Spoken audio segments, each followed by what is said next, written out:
January 1.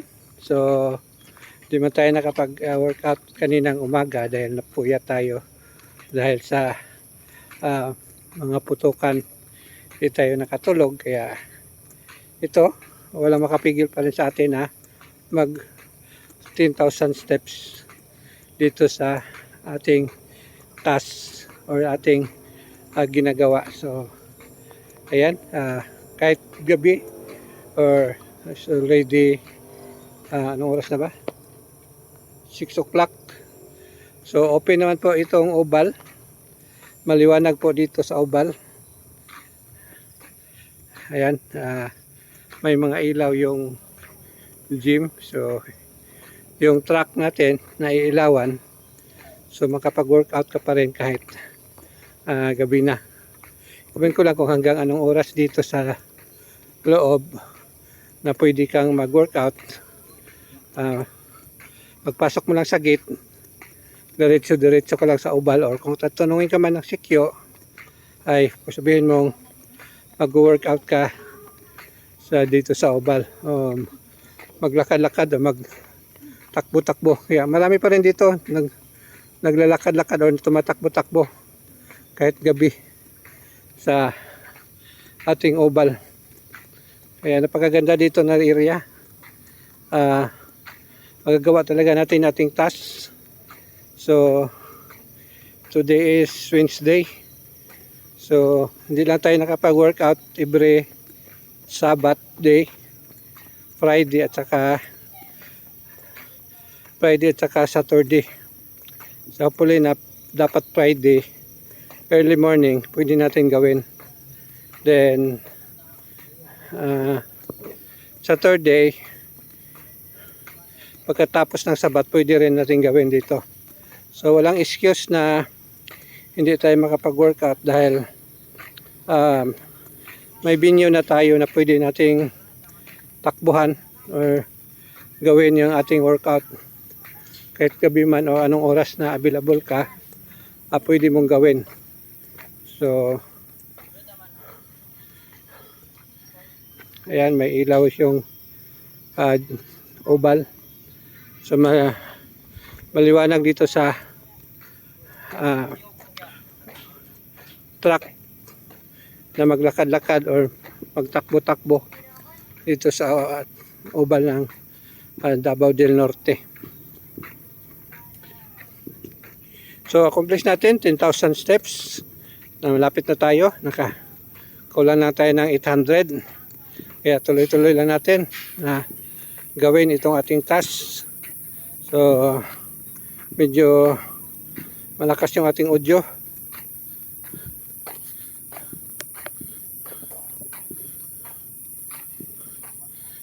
Ayan, sa puli na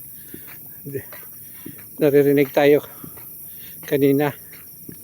Today is January 1. So New Year resolution natin na tuloy-tuloy natin gawin itong ating healthy lifestyle na paglalakad, dahil itong katawan natin ay kailangan na gumalaw-galaw para yung mga bad cholesterol at mga masamang elemento sa buong katawan natin ay mag-rotate din, makapag-ikot din sa katawan, at yung iba ay may itulak natin papunta sa pagbabawas o sa ihian natin o sa dumihan as we work out yung ating mga cholesterol, ating mga nasa mga kinain natin ng mga acidic ay maipapump natin. So kung pabayaan natin yung ating puso na siya lang yung magpump, hindi mahihirapan yung katawan mo. Kaya tulungan natin yung katawan natin, enjoy natin itong paglalakad or pagtatakbo-takbo. Depende na sa iyo. Or kung di naman kailangan na tumakbo ng mabilis, akin lakad lang ako mabuo lang natin itong 10,000 steps every day. So ay atin na yung gawin at i-enjoy natin. So ito, may tugtog tayo na makapag-energy sa atin. Then nagbaon din tayo ng tubig. Then at the same time, magbaon tayo ng payong in case na may ulan, may ano tayo, may protection tayo na di mababasa. Yan, ganyan tayo yung maging Boy Scout. Always ready lang as you go life. Just enjoy what you're doing. Huwag ka lang complain ng complain, kundi masalamatan natin na na-achieve natin yan, or na pagdaanan natin, or na survive natin yung mga pagsubok na binibigay sa atin, dahil ito ay ang tayo nandito sa lupa as a testing ground. At kung lagi tayong sumusunod sa kanya, hindi naman niya tayo pababayaan. Tuloy-tuloy lang natin na gawin yung kanyang kautusan. Sumunod lang tayo sa kanyang mga pinagbabawal. Huwag nating i-disobey, dahil ang pag-disobey, yun ang pinaka malaking kasalanan. Hindi yung pagsuway, o parehas din yun, disobey. So hindi tayo sumunod sa kanyang mga pamantayan o kanyang mga utos. Okay? Lapit na tayo. Ayan, ng 10,000 steps. So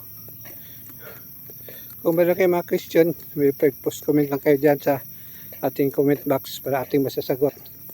Sa ngayon, patuloy lang natin itong ating ginagawa na nag-workout.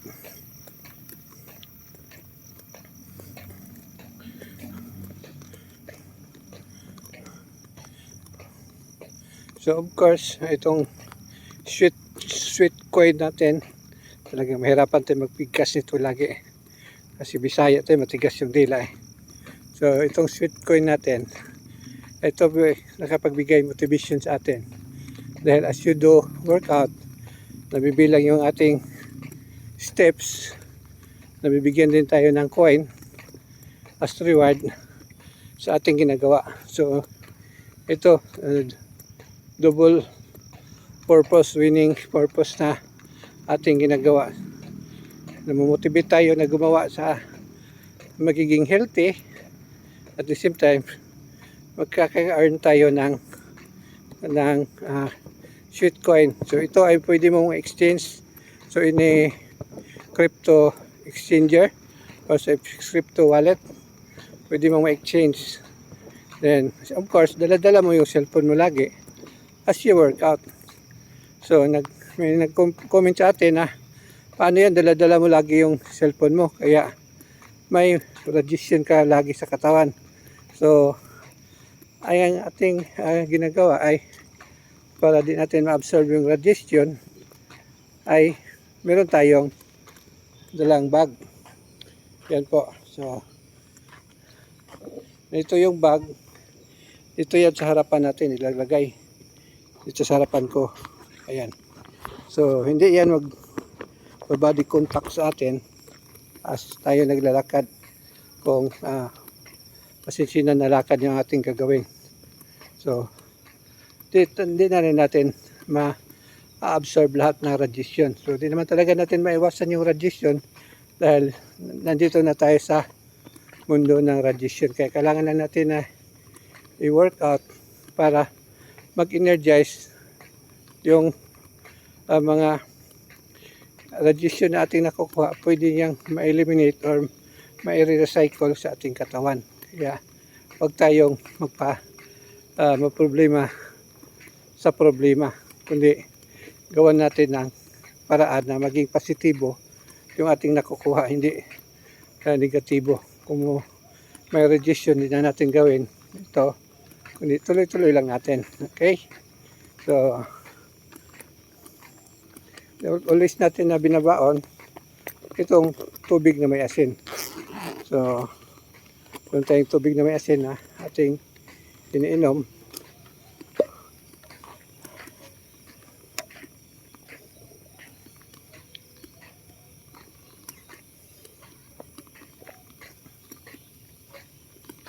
ito water with rock salt na natin, hinaluan natin yung tubig natin, hilawan natin ng asin para magbigay sa atin ng electrolytes at energy sa ating katawan.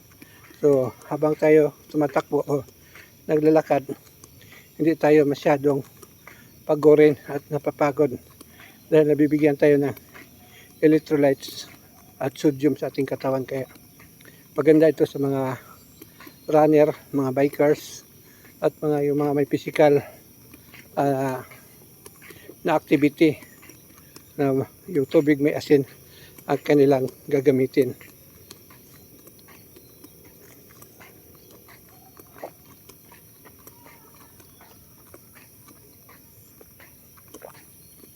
And of course, kung panay ka inom ng inom, siyempre, panay ihi ka rin ng ihi. Dahil nagsacycle lang yung tubig sa ating katawan. Ang importante na mayroong sodium at mahuhold ang water sa ating katawan dahil yung mga minerals natin, kung gumagamit tayo ng tubig na natural lang or yung plain water, mawawas out yan sa ating katawan. So mababawasan pa tayo ng sodium. Kaya dito, kung lagyan natin ng tubig na may asin, ay marireplenish lang yung ating winas out sa ating katawan na mga sodium sa ating ihi, dadala sa ating ihi. Kaya mas maganda na makuha natin yung ma-replenish natin at ating nilalabas. Ayan, so achieve na natin ang ating 10,000 goals. So mas na-enjoy ko pa yung paglalakad, kaya tuloy-tuloy lang natin. So until mamaya, so, tapusin na natin tong, siguro maabot tayo ng mga 12,000 or depende hanggang mapagod tayo. Hindi pa naman natin naubos yung water natin.